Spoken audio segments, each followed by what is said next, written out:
America में जारी हुई चर्चित एप्स्टीन फाइल्स को लेकर भारत की राजनीति में जबरदस्त बवाल मच गया, क्योंकि इन दस्तावेजों में प्रधानमंत्री नरेंद्र मोदी के नाम का जिक्र होने का दावा सामने आया है। इसके बाद कांग्रेस सड़क पर उतर आई है और देश भर में विरोध प्रदर्शन शुरू हो गया है।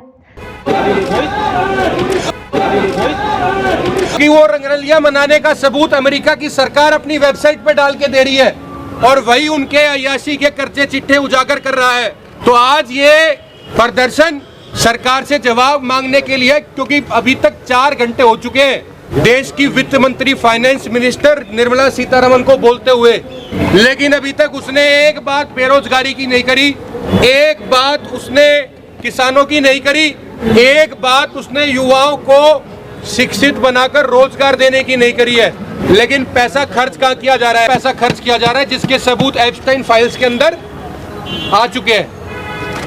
तो आज ये धरना प्रदर्शन हमारा यहाँ से आगे की तरफ रहेगा। दरअसल जेफरी एप्स्टीन एक अमेरिकी नागरिक था जिस पर नाबालिग लड़कियों की तस्करी और यौन शोषण जैसे गंभीर आरोप लगे थे और उनकी जेल में संदिग्ध हालत में मौत भी हो गई थी। अब अमेरिका की अदालत और न्याय विभाग से जुड़े कुछ पुराने दस्तावेज और ईमेल सार्वजनिक हुए हैं जिन्हें एप्स्टीन फाइल्स कहा जा रहा है। इन्हीं फाइल्स में एक संदर्भ के तौर पर प्रधानमंत्री नरेंद्र मोदी का नाम आने की बात कही जा रही है, जिसके बाद कांग्रेस ने इसे बड़ा मुद्दा बना दिया। कांग्रेस नेताओं का आरोप है कि अगर इन फाइलों में प्रधानमंत्री का नाम है तो सरकार को देश को साफ साफ जवाब देना होगा और पूरी सच्चाई सामने लानी होगी। इसी मांग को लेकर कांग्रेस कार्यकर्ता सड़कों पर उतरे हैं, नारेबाजी हुई और कई जगहों पर प्रदर्शन देखने को मिला। कांग्रेस ने इसे राष्ट्रीय शर्म बताया है और कहा है कि इसे भारत की अंतर्राष्ट्रीय छवि को नुकसान पहुंचाता है। वहीं दूसरी ओर भारत सरकार और विदेश मंत्रालय ने इन आरोपों को पूरी तरह से खारिज कर दिया है। सरकार का कहना है कि एप्स्टीन फाइल में प्रधानमंत्री मोदी के नाम का कोई भी संदर्भ गलत, भ्रामक और बिना आधार का है और इसे जानबूझकर राजनीतिक फायदा उठाने के लिए फैलाया जा रहा है। विदेश मंत्रालय ने साफ किया है कि जिस संदर्भ की बात कही जा रही है वो प्रधानमंत्री की नहीं है।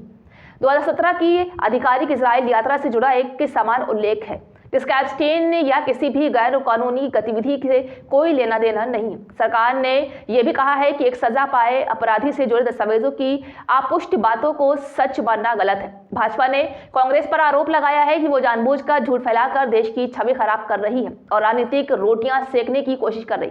वहीं भाजपा नेताओं ने कहा है कि प्रधानमंत्री मोदी का एप्स्टीन से कोई निजी, सामाजिक या पेशेवर संबंध नहीं रहा है और न ही किसी जांच एजेंसी ने ऐसा कोई आरोप लगाया है। इस पूरे मामले में अब तक कोई ठोस सबूत या आधिकारिक आरोप सामने नहीं आया, लेकिन इसके बावजूद ये मुद्दा सोशल मीडिया से लेकर संसद और सड़कों तक गरमाया हुआ है। राजनीतिक जानकारों का मानना है कि ये मामला फिलहाल ज्यादा राजनीतिक आरोप प्रत्यारोप तक सीमित है, लेकिन विपक्ष इसे सरकार को घेरने का बड़ा हथियार बना रही है। वही सरकार लगातार ये दोहरा रही है कि ये पूरा विवाद अफवाहों और गलत जानकारी पर आधारित है। अब देखना यह है कि आने वाले दिनों में ये मुद्दा ठंडा पड़ता है या फिर देश की राजनीति में और बड़ा तूफान बनकर उभरता है। पहले अब देखिए कांग्रेस का ये विरोध प्रदर्शन। बार बार ऐसा सबूत मिलते हैं जिसमें मोदी जी के ऐसे काम बाहर आते हैं। इस एक्स फाइल में इसमें ये पता सामने चल रहा है कि नरेंद्र मोदी जी ये जो सीरियल रेपिस्ट है, जो लड़कियों का, बच्चों का धंधा करता है, देह का धंधा करता है, उससे सलाह लेकर इजराइल गए, उसकी सलाह लेकर नाचे गाए ताकि डोनाल्ड ट्रंप को फायदा हो। नरेंद्र मोदी जी के अपने कोई भी शौक हो सकते हैं, ऐसे सेक्सिस्ट के साथ, रेपिस्ट के साथ दोस्ती हो सकती है, लेकिन वो देश के प्रधानमंत्री बनकर ये काम नहीं कर सकते। अगर उन्होंने इनके इशारों पर चलना, इन रेपिस्ट के इशारों में, तो देश के जो लोग हैं, देश का प्रधानमंत्री से इस्तीफा देके करें, ऐसे हम बर्दाश्त नहीं करेंगे और हम अपील करते हैं कि इस्तीफा दें।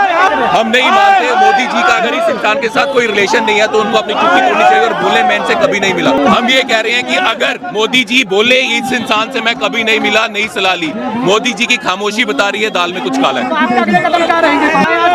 ये बजट में इनकम टैक्स में कोई रिबेट नहीं मिली, युवाओं को रोजगार मिले इसके लिए कुछ नहीं है, किसानों के लिए कुछ नहीं है, क्योंकि सरकार का पूरा ध्यान अगर इस अय्याशी करने में और इन लोगों पे है तो कैसे चलेगा। देखिए, हम इसलिए प्रोटेस्ट कर रहे हैं कि नरेंद्र मोदी जी जिस सेक्सिस्ट, जो रेपिस्ट हैं, उनके कहने पे सलाह लेकर इजराइल जाते हैं, नाचते हैं, गाते हैं, जिससे डोनाल्ड ट्रंप को फायदा हो।